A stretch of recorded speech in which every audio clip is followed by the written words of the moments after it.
ইসলামী আন্দোলন বাংলাদেশের নেতৃবৃন্দকে ধন্যবাদ জানাই। আমি গাড়ি থেকে আসার পথে দেখেছি মৎস্য ভবন, শাহবাগ, হাইকোর্ট মোড় সমস্ত জায়গায় লোকে লোকারণ্য, এই মাঠের বাইরেও।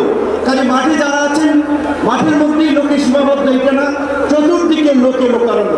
এরকম একটি সফল মহাসমাবেশ আয়োজনের জন্য ইসলামী আন্দোলন বাংলাদেশের সারা দেশের নেতৃবৃন্দকে গণ অধিকার পরিষদের পক্ষ থেকে অভিনন্দন এবং শুভেচ্ছা জানাই।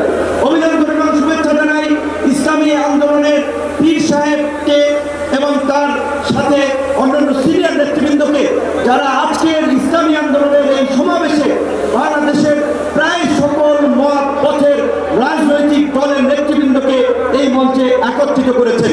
এবং আজকের এই সমাবেশ অত্যন্ত সময় উপযোগী এবং কার্যকর বিষয়ের উপরে ভিত্তি করে নির্ধারণ করা হয়েছে। আপনারা জানেন বাংলাদেশের 24-এর গণ অভ্যুত্থান পরবর্তী রাষ্ট্র সংস্কারের যে জন আকাঙ্ক্ষা তৈরি হয়েছে, শাসনতান্ত্রিক ব্যবস্থার পরিবর্তনের যে রাজনৈতিক এবং জন আকাঙ্ক্ষা তৈরি হয়েছে, সেই আনুপাতিক হারে নির্বাচনের দাবিতে আজকে বোধ হয় কয়েকটি দল ব্যতীত সব দলই কিন্তু এই মঞ্চে ইতিমধ্যে হাজির হয়ে এই সংখ্যানুপাতিক নির্বাচনের পক্ষে তাদের দলীয় সমর্থন ব্যক্ত করেছে।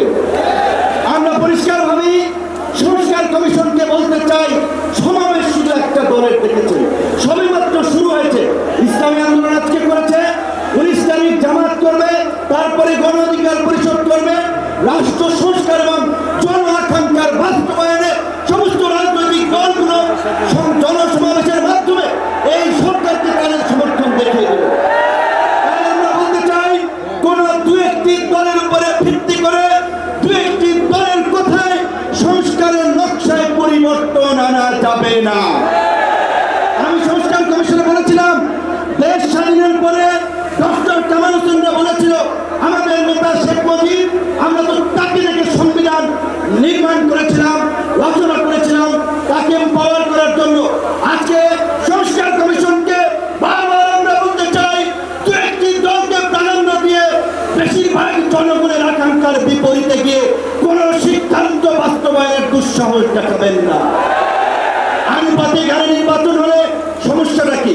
কোন সমস্যা নাই। প্রধানমন্ত্রীর মেয়াদ 10 বছরের বেশি না থাকলে সমস্যা কি?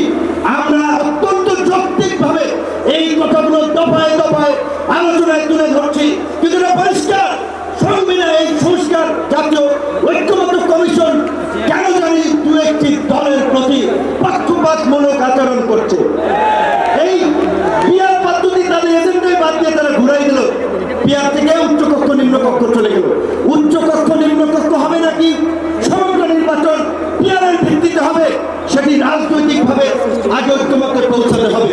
একই সাথে আমি আরেকটি কথা বলতে চাই, যে বিশ্বাস জামাতের নেতৃবৃন্দ তারাও বলছে, আমরাও বলছি, আজকে সারা বাংলাদেশে উপজেলা, পৌরসভা, সিটি কর্পোরেশনে স্থানীয় জনপ্রতিনিধি নেই, জনগণ চরম দুর্ভোগের শিকার হচ্ছে সেবা পেতে গিয়ে। সরকারের উন্নয়নমূলক কর্মকাণ্ড ব্যাহত হচ্ছে এবং 50 বছরের যে অভিজ্ঞতা, নির্বাচনের পরে রাজনৈতিক দলগুলো এমপিরা মিলে, মন্ত্রীরা মিলে কেন্দ্র দখল করে তাদের নেতাদেরকে পুলিশ প্রশাসনকে দিয়ে জেতায়।